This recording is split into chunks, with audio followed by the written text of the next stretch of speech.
अब्बा फुप्पो को लेकर घर में दाखिल हुए तो हम सब फौरन खड़े हो गए। फुप्पो का सामान अब्बा के हाथों में था और वो आवाज देकर बोले, अरसलान जरा जल्दी से अपनी फुप्पो का सामान उनके कमरे में पहुंचा दो। ये सुनकर मैं सोच में पड़ गया कि फुप्पो का भला कौन सा कमरा, क्योंकि जिस कमरे में वो रहती थी वो तो उनकी शादी के फौरन बाद ही अम्मा ने किंजा को दे दिया था और अब वहाँ किंजा रहती थी। अब्बा ने मुझे दुम साधे खड़ा देखा तो गुस्से में बोले, सामान पकड़ो और किंजा के कमरे में ले जाओ, फुप्पो वही रहेंगी ना। ये सुनते ही किंजा के चेहरे का रंग फीका पड़ गया। अम्मा ने भी अजीब नजरों से अब्बा को देखा और मैंने चोर निगाहों से अपने सारे घर वालों को देखते हुए फुप्पो का सामान अब्बा के हाथ से ले लिया। फुप्पो रोती बलकती अम्मा के गले लग गई और अपनी बदनसीबी पर आंसू बहाने लगी। हमारी छोटी फुप्पो तकरीबन मुझसे 3-4 साल ही बड़ी थी और चंद महीने पहले ही उनकी शादी हुई थी। अब्बा ने सारी जमा पूंजी लगाकर फुप्पो को रुखसत किया था और अम्मा ने सुकून का सांस लिया, क्योंकि उनकी फुप्पो से बिल्कुल भी नहीं बनती थी। अम्मा को लगा था कि फुप्पो की शादी करके वो सुकून पा चुकी हैं। उन्होंने फुप्पो का कमरा अपनी लाडली बेटी किंसा को सेट करवा के दे दिया था और अब उसकी शादी के लिए पैसे जोड़ना शुरू कर दिए थे। मगर फुप्पो का नसीब वाकई बुरा था। हर कोई उन्हें बदनसीब ही कहता, क्योंकि जब वो पैदा हुई थी तो दादी का इंतकाल हो गया। फिर कुछ ही अरसे बाद दादा भी चल बसे और सारे भाइयों ने मिलकर छोटी बहन की जिम्मेदारी उठा ली। मगर वक्त के साथ साथ सब भाई अलग घर बसा बैठे और सबसे बड़े होने की वजह से अब्बा के हिस्से में छोटी फुप्पो आ गई। अब्बा ने खुश दिली से इन्हें अपने घर में जगह दी और एक बाप की तरह उनका ख्याल रखा, लेकिन अम्मा को वो एक आंख न भाती। अक्सर इसी बात पर घर में झगड़ा हो जाता। अम्मा कहती कि छोटी फुप्पो की जिम्मेदारी सिर्फ हम पर क्यों, सारे भाइयों को बराबर खर्च उठाना चाहिए। मगर अब्बा का कहना था कि अम्मा ने जाते जाते सब बहन भाइयों की जिम्मेदारी उन पर छोड़ी थी। वो कलसूम को दर दर की ठोकरें खाने के लिए नहीं छोड़ सकते। वो कहते शादी के बाद इसका अपना घर हो जाएगा और इसी बात पर अम्मा को खामोश होना पड़ता। अब्बा ने सारी जमा पूंजी फुप्पो की शादी पर लगा दी। जहेज में किसी चीज की कमी ना छोड़ी और ये एहसास भी न होने दिया कि उनके सर पर माँ बाप नहीं है। फुप्पो भी अपने भाई से बेपनाह मोहब्बत करती थी। वो मुझे और किंजा को हमेशा सर आंखों पर बिछाती, हमारे मुंह से निकला हर लफ्ज पूरा करती और यही बात अम्मा को खटकती। वो कहती कि तुम्हारी बहन मेरे बच्चों को बिगाड़ती है, हर ख्वाहिश पूरी कर देती है ताकि ये जिद्दी बन जाएं। मगर फुप्पो ऐसा सिर्फ मोहब्बत की वजह से करती थी। मैं तो हमेशा से फुप्पो के बहुत करीब रहा और शायद लड़का होने की वजह से उनका लाडला भी था। उनकी शादी के वक्त बहुत रोया। अम्मा ने जब मुझे यूं ज़ारो कतार रोते देखा तो जरा तंजिया और चिढ़ाने वाले अंदाज में बोली, इतनी ही मोहब्बत है तो तुम भी अपनी फुप्पो के साथ चला जा।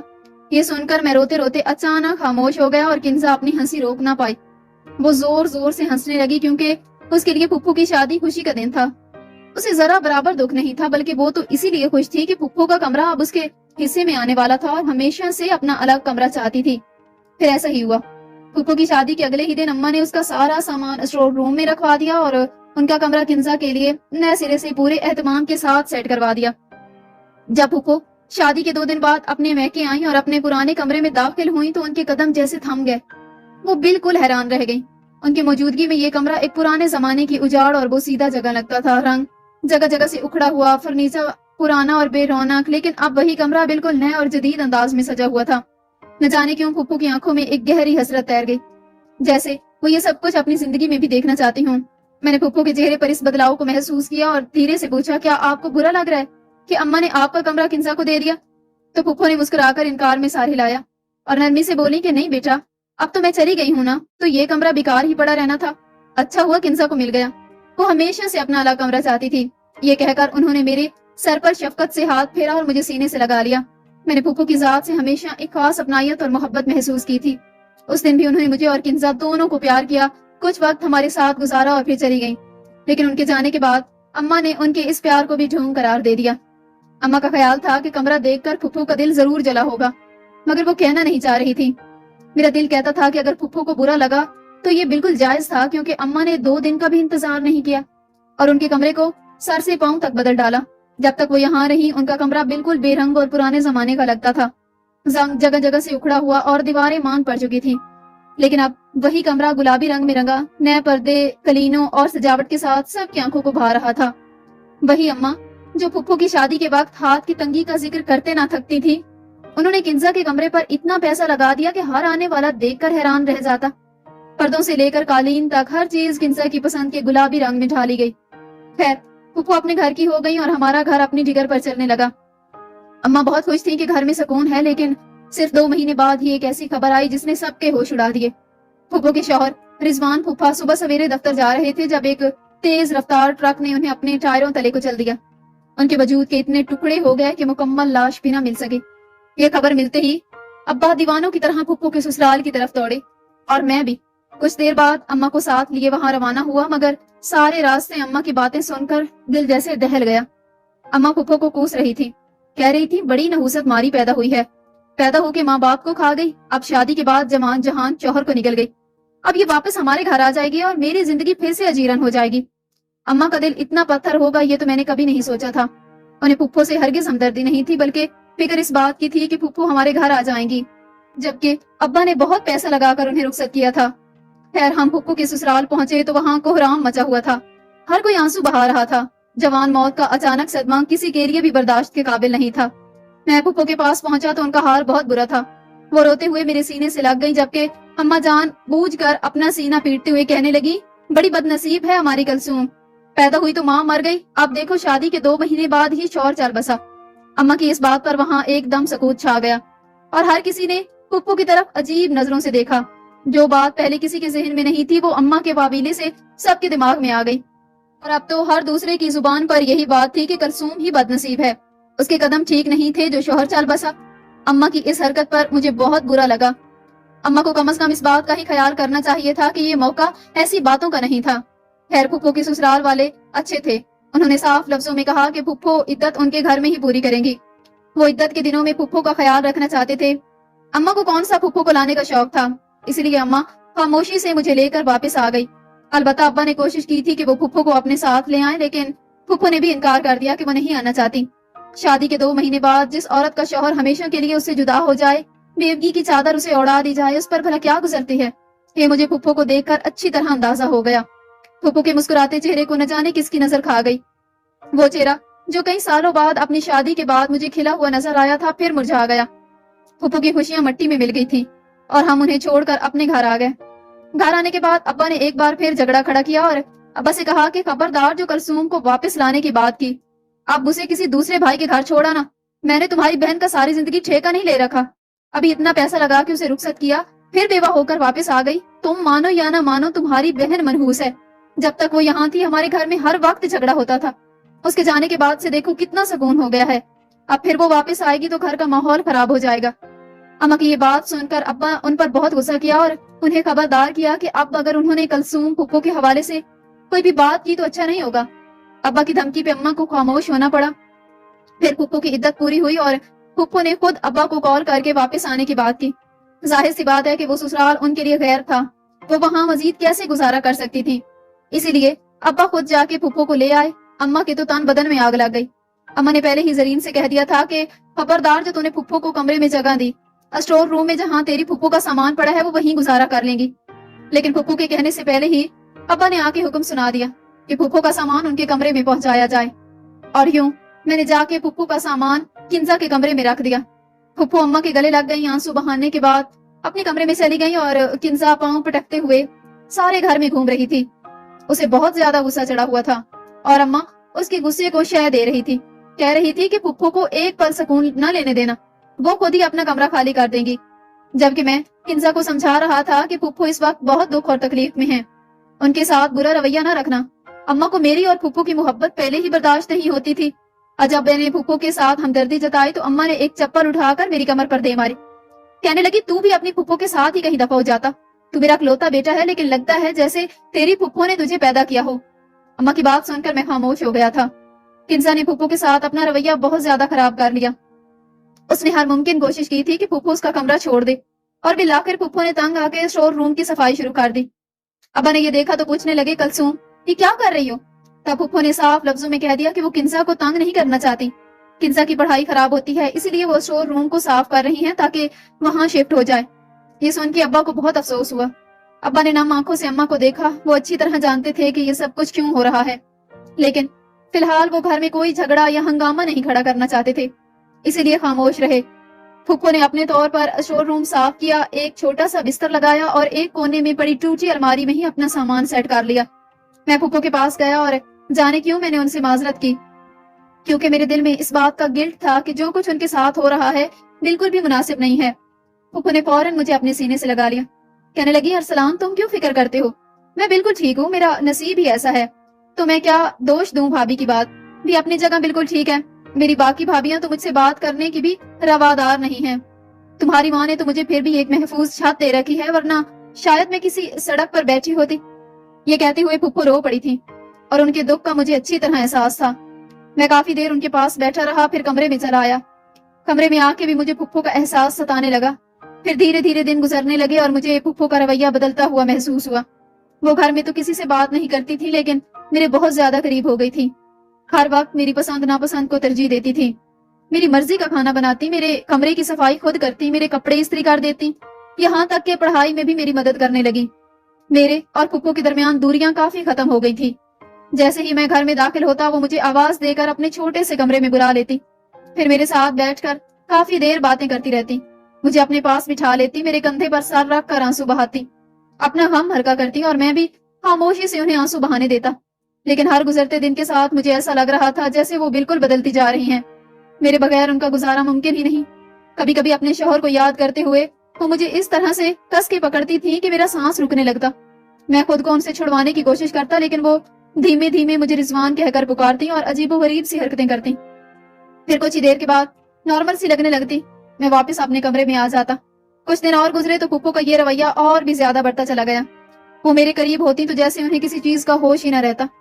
उन्हें बस सिर्फ मेरी नापसंद पसंद का ख्याल रहने लगा, जबकि अम्मा का रवैया बद से बदतर होता चला गया। वो उन्हें उठते बैठते यही कहती थी कि वो अपने शौहर की कातिल हैं। उनकी वजह से उनके शौहर की जान चली गई है, क्योंकि फुप्पो का नसीब ही ऐसा है। बल्कि अम्मा तो फुप्पो को ये तक कह जाती थी कि तुम्हारी वजह से मुझे अपने बच्चों की जिंदगी को लेकर खतरा महसूस होता है, कि कहीं तुम्हारा साया मेरी बेटी की खुशियों पर ना पड़ जाए। और ये वो लफ्ज थे जो मैं अक्सर खुद अपने कानों से सुनता था और अम्मा को रोकता था कि वो फुप्पो के साथ ऐसी बातें ना करें। लेकिन अम्मा को भला कहाँ समझ आती थी। अब्बा भी अम्मा को समझा समझा कर थक गए थे, इसलिए उन्होंने भी कहना छोड़ दिया। हैरत तो मुझे अब्बा के बाकी बहन भाइयों पे थी, जिन्होंने कभी पलटकर कलसूम फुप्पो को नहीं पूछा था। उनके शौहर के इंतकाल पे सबने सरसरी तौर पर उनसे ताजियत की थी और अपनी जिंदगियों में मसरूफ हो गए। फिर ऐसे कुछ दिन और गुजरे और मेरी 18वीं सालगिरह आ गई। ये वो दिन था जब मैं बेइंतहा खुश था, क्योंकि अब्बा ने कहा था कि मैं 18 साल का हो जाऊंगा तो मुझे मोटरसाइकिल का तोहफा देंगे। रात के 12 बजते ही मैं खुशी से पागल हो रहा था कि अब अगले दिन ही मैं अब्बा से मोटरसाइकिल का तकाजा करूंगा और अपने वादे के मुताबिक उन्हें मुझे दिलाना होगा। मेरे सारे दोस्तों ने मुझे फोन करना शुरू कर दिया था, सब मुझे सालगिरह की मुबारकबाद दे रहे थे। इतने में मेरे कमरे का दरवाजा बजा। मैंने कमरे का दरवाजा खोला तो फुप्पो को देखकर हैरान रह गया। वो एक बड़ा सा डिब्बा हाथ में लिए खड़ी थी, लेकिन असल हैरानगी की वजह उनका हुलिया था। फुप्पो ने इंतहाई गहरे सुर्ख रंग की साड़ी पहन रखी थी। लंबे लंबे बाल खुले हुए बिखरे हुए थे, चेहरे पर गहरा मेकअप था। मैंने उनको काफी अरसे बाद इतना सजा संवरा देखा था।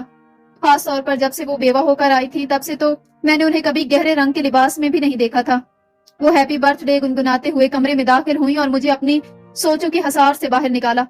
फिर मुझे ख्याल आया कि उन्हें मेरी सालगिरह याद थी, वरना इस घर में तो आज तक कभी किसी को भी मेरी सालगिरह याद नहीं रही।